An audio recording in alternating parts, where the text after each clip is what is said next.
Hey coaches, in today's video I'm going to show you how we block pass routes when our running back is in the concept. Hey coaches, Coach McKie here and welcome to my channel. This channel is dedicated to the spread offense, and if you enjoy learning about the spread offense or you want to learn more about the spread offense, then please subscribe to my channel below. And if you find this video helpful, then please give it a thumbs up. Today's video is going over how we pass protect our pass plays. Now, it is a simple protection. It's just a half slide protection. And that's not because that's the best way. It's just the only way I know how to teach. I would love to be able to call big on big blocking like the true air raid Mike Leach style. I just don't know how to teach that. So in today's video, I'm going over how we do our 5-man protection when the back is in the route.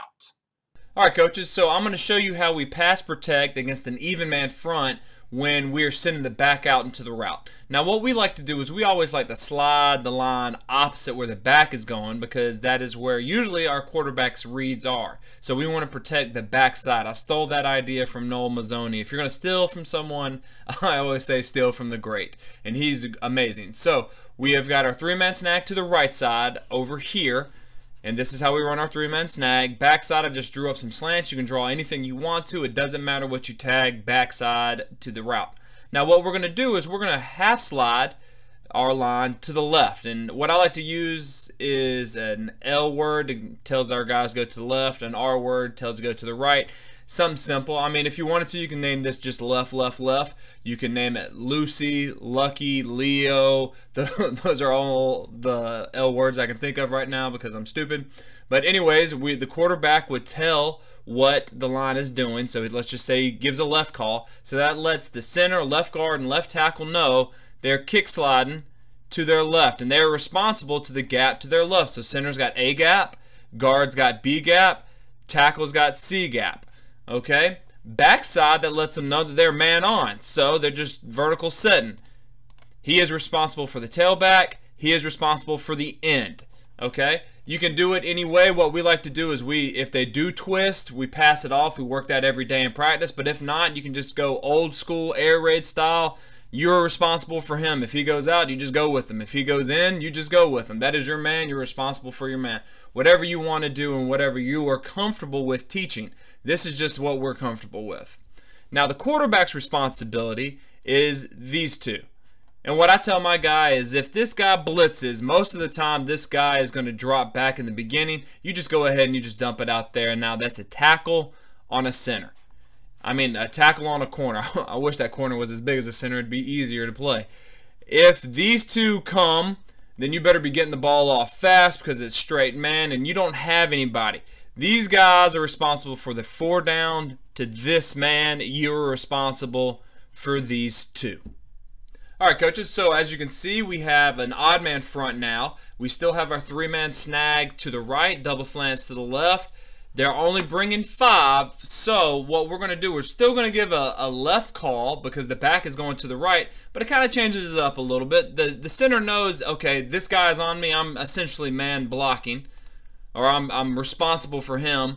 The tackle knows he is responsible most of the time for this. Now, the guard is going to drop back. He's still got the B gap, but he's going to help anyone who comes. If he shoots, then he picks it up. If not, he's going to kick slide to the left. He's going to work, and he's just going to keep swerving his eyes back and forth to see who he can help out.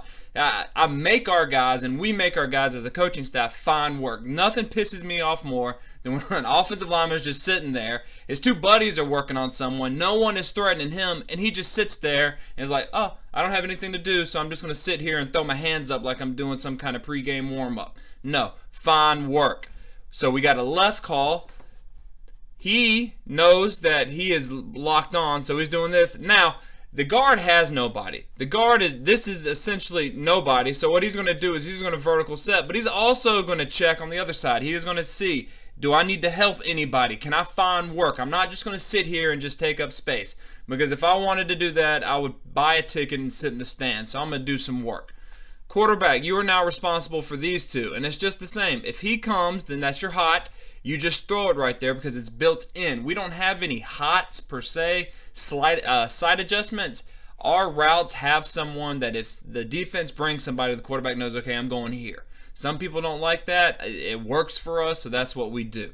So that is what we do right here, okay? Now, you're saying, Coach McKie, what happens if the defense decides to bring someone this way. Well, then this tackle will give a fan call, fan, and that means that we're kicking one over. So if we have a fan call, then we're gonna, he kicks, he is responsible for the C gap, he is responsible for the B gap, he is responsible for the A gap. Now fan also tells this guard that he is going to be responsible for this A gap, because what happens? Most of the time if the defense comes here in a 3-4, he's blitzing off the edge, he's coming here, he's going to be knifing this way. That's fine. We've got all of our gaps covered. The quarterback still knows these two are who I need to be mindful of. The tackle knows he is still locked on right here, and everything is good. Well, Coach McKie, what if they bring someone off of, what if they give the double saw blitz and they're coming both that way? Well, I don't know about you, but that is 1, 2, 3, 4, 5, 6, 7. 7, we only got 5 because one's out in protection. Quarterback, you better get that ball off. Most of the time, it'll be right here. You need to know who's your hot, because if they're bringing 7, then likely he is locked up on the Y, he is locked up on the R. Who's responsible for the tailback? And I like that because most of the time they don't, if they bring this, they won't peel with it because they don't rep it enough. So this guy, if he gets the call, most 16-year-olds, they're like, oh crap, I get the blitz. I don't give a damn about anything else. I'm going to go get that quarterback. Even if my responsibility is, if I see a tailback come off, I got to peel off. They will, 9 times out of 10, shoot right here, and then the quarterback just dumps it off, and then you've got a pretty decent gain when the defense blitzes. There you go, coaches. That's how we block an even man and an odd man front when we are sending the back out in the pass route. If y'all do anything different, please leave a comment below. I love to hear from you. I love to see other coaches chiming in and telling me what you do, and seeing coaches talking to other coaches down below. I learned so much from y'all, and I'm just getting smarter by the minute reading y'all's comments. And before you go, please click this link right here. It'll take you to my website where you can download a free RPO ebook. It's just my way of giving back to y'all. And until next week, coaches, remember, let's continue to master the spread, score points, and have fun.